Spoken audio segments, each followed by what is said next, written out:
l'un des plus grands motifs de notre connexion à Internet. Tout le monde, ou presque, possède déjà son profil, son groupe d'amis et upload beaucoup de moments de sa vie sous forme de photos. Mais quelle est l'histoire des réseaux sociaux? Qu'est-ce réellement qu'un réseau social? Quels sont les réseaux les plus importants, les plus fréquentés? Et niveau sous, ça donne quoi? On tentera de survoler un peu le sujet dans la dose d'aujourd'hui. Alors moi c'est Osiris et bienvenue sur Mobuzz TV.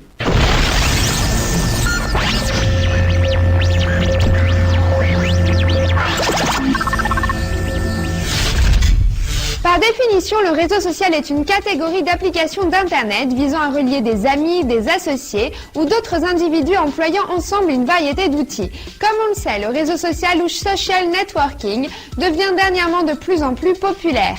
Mais tout n'est pas amis et divertissement uniquement, car ces applications peuvent également se rapporter au champ de la gestion, des carrières professionnelles, voire même de la distribution artistique, à travers l'aide apportée à la formation de contacts et à la visibilité du travail artistique, qu'il s'agisse de musique, vidéo ou photographie. Maintenant, faisons un petit retour en arrière.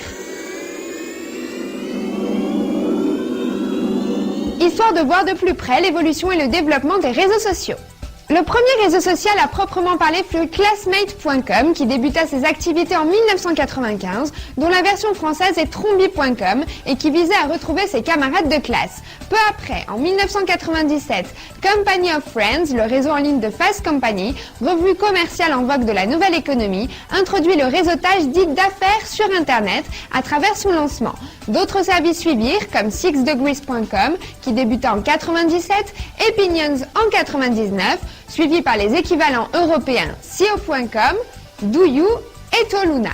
En 2001, enfin, des sites web utilisant les cercles d'amis de réseaux sociaux en ligne ont commencé à apparaître et c'est cette forme de réseautage social, pour ainsi dire, couramment employée au sein des communautés en ligne, qui est devenue populaire en 2002 pour fleurir finalement avec l'avènement de Friendster. Aujourd'hui, il existe plus de 200 sites dits de réseautage social et la popularité des réseaux sociaux ne fait que grossir. Sachez par exemple qu'en 2006, MySpace obtenait un plus haut taux de pages visitées que Google. Si.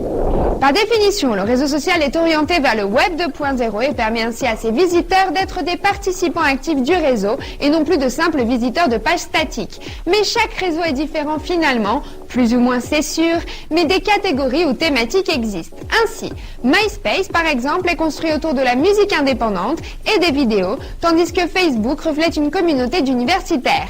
Pour ce qui est des réseaux les plus récents, les sujets sont plus spécifiques tels que l'art, le tennis, le golf, les voitures, les animaux ou même la chirurgie cosmétique. La plupart des réseaux sociaux sont publics donc, mais les organismes tels que de grandes entreprises ont également accès à des programmes de réseautage social privé connus sous le nom d'Enterprise Relationship Management qui permettent à des employés de partager leur réseau de contacts et de relations avec les personnes et entreprises extérieures. On notera par ailleurs l'intégration de l'élément du marché aux réseaux sociaux, fait qui constitue le dénommé marché social. Et histoire d'en énumérer quelques-uns, commençons par les réseaux sociaux les plus populaires et c'est MySpace qui est en tête, avec près de 222 millions d'utilisateurs actifs en 2008 et qui, pour ceux qui ne le sauraient pas, met gratuitement à disposition de ses membres un espace web personnalisé permettant d'y faire un blog, d'y mettre ses compositions musicales et d'y remplir diverses informations personnelles. Le site possède aussi un système de messagerie qui permet par ailleurs d'y poster ses photos. Il est ainsi connu pour héberger de nombreux sites internet de groupes de musique et de DJ. Vient ensuite Abo, qu'on pourrait définir de jeu en ligne en gros, suivi de High Five, populaire en Amérique latine, ou Orkut, populaire au Brésil et en Inde. Bien sûr, avec ses 68 millions d'utilisateurs actifs, il reste Facebook, qui est celui duquel je fais partie et le plus populaire au Canada et au Royaume-Uni, Bebo et son succès en Irlande, Flixster pour les cinéphiles et Netlog pour la Belgique. À compter tout de même, les Français font aussi partie du mouvement et des réseaux 100% French existent aussi, tels que onvasortir.com, axé sur les sorties amicales et centré sur la France, la Belgique, la Suisse ou le Québec, ou mymondomix.com.